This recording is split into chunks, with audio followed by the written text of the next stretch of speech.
Depuis toujours, l'humanité se pose la même grande question. Qu'est-ce que ça veut dire, au fond, de vivre une vie heureuse, une vie vraiment épanouie? C'est une quête universelle, mais les réponses, elles, semblent de plus en plus floues. Alors, voilà la question au cœur de notre sujet. Qu'est-ce qui constitue vraiment une belle vie? Parce que, soyons honnêtes, le monde moderne nous envoie des signaux assez contradictoires. On nous parle de réussite, d'argent, de moments de plaisir intenses. Mais est-ce que c'est vraiment ça la clé du bonheur? Bon, pour y voir plus clair, il faut faire une distinction essentielle que notre société a tendance à oublier. La différence entre le plaisir et le bonheur. La neurobiologie, en fait, l'explique très bien. Le plaisir, c'est un shot de dopamine. C'est rapide, c'est intense, c'est souvent lié à quelque chose de matériel et c'est plutôt solitaire. Le bonheur, lui, c'est différent. Il est lié à la sérotonine. C'est un sentiment de bien-être plus profond, plus durable, souvent connecté aux autres et à un but. Et le piège, c'est que la course au petit plaisir peut carrément nous empêcher de construire un bonheur solide. Alors voilà le programme. D'abord, on va explorer ce fameux piège du plaisir. Ensuite, on va faire un petit voyage dans le temps pour voir ce que les sages de l'Antiquité en pensaient. Puis, on va plonger au cœur d'une étude scientifique absolument incroyable qui a duré 80 ans. Après ça, on décortiquera la science des liens humains et on terminera avec du concret. Comment on peut construire pas à pas une belle vie. Allez, c'est parti pour notre première section, le piège du plaisir. Ce n'est pas juste une idée en l'air, c'est un vrai mécanisme dans notre cerveau. En fait, en cherchant sans cesse ces pics de dopamine, notre cerveau peut finir par s'épuiser. C'est un peu comme s'il devenait moins sensible. Et cette surstimulation permanente peut en fait freiner la production de sérotonine, nous laissant coincés dans un cycle sans fin de recherche de satisfaction immédiate, bien loin d'un sentiment de bien-être durable. Passons à notre deuxième partie. Ce qui est fascinant, c'est que ce dilemme, il n'est pas nouveau du tout. Il y a plus de 2000 ans, bien avant nos smartphones et nos réseaux sociaux, les philosophes grecs se posaient déjà la question. Ils cherchaient une définition du bonheur qui aille au-delà de la simple satisfaction des désirs du moment. Et quand on regarde dans le passé, on voit que cette quête traverse toute la philosophie antique, que ce soit Platon et Aristote qui associaient le bonheur à une vie vertueuse, ou Épicure qui cherchait avant tout la paix de l'âme, l'ataraxie, ou encore les stoïciens qui nous apprenaient à accepter ce qu'on ne peut pas changer.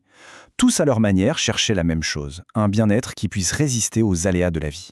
Et tout ça, ça tourne autour d'un mot grec un peu compliqué mais super important, le daimonia. Ce n'est pas juste le fait de se sentir bien à un instant T. Non, le daimonia, c'est l'idée d'un épanouissement global de floraison humaine. C'est le sentiment de vivre une vie qui a du sens, une vie en accord avec ses valeurs. Bref, ce n'est pas une émotion passagère, c'est le résultat d'une vie bien construite. Et Aristote, il y a des siècles, l'avait déjà parfaitement résumé avec cette phrase. La richesse, ou n'importe quel bien matériel, ce n'est pas le but final, ce n'est qu'un outil en vue d'autre chose. Mais alors, en vue de quoi? Accrochez-vous, parce que la science moderne a enfin une réponse incroyablement claire à cette question. Et c'est là que ça devient vraiment passionnant.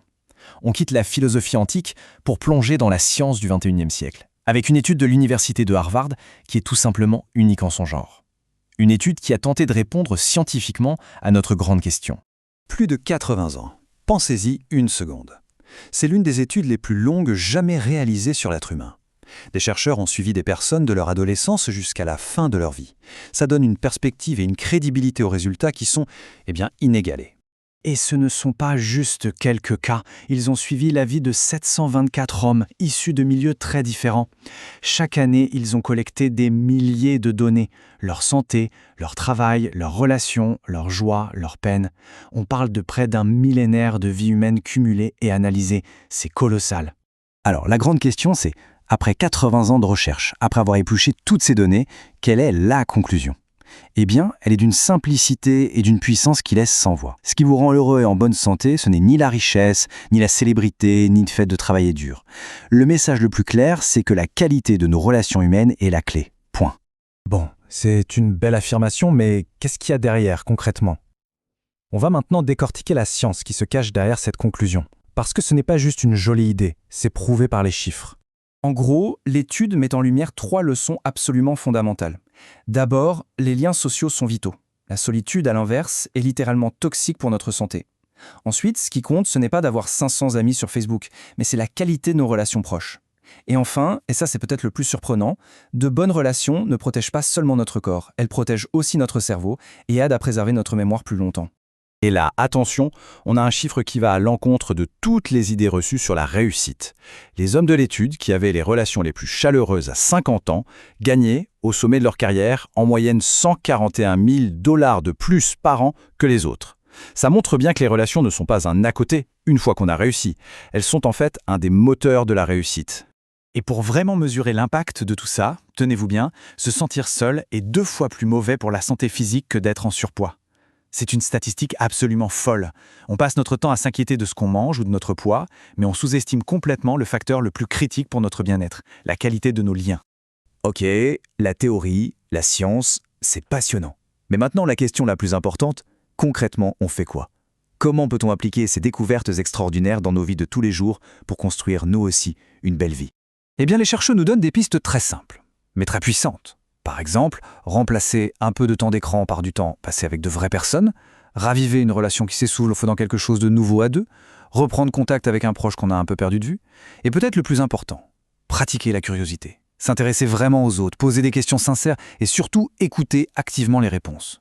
Et finalement, tout se résume peut-être dans cette phrase magnifique de la philosophe Simone Weil. La clé des liens humains, et donc la clé du bonheur, c'est peut-être simplement d'offrir aux autres notre ressource la plus précieuse, notre attention. La vraie question à se poser n'est donc peut-être pas comment être heureux, mais plutôt à qui et à quoi est-ce que je choisis de donner mon attention aujourd'hui.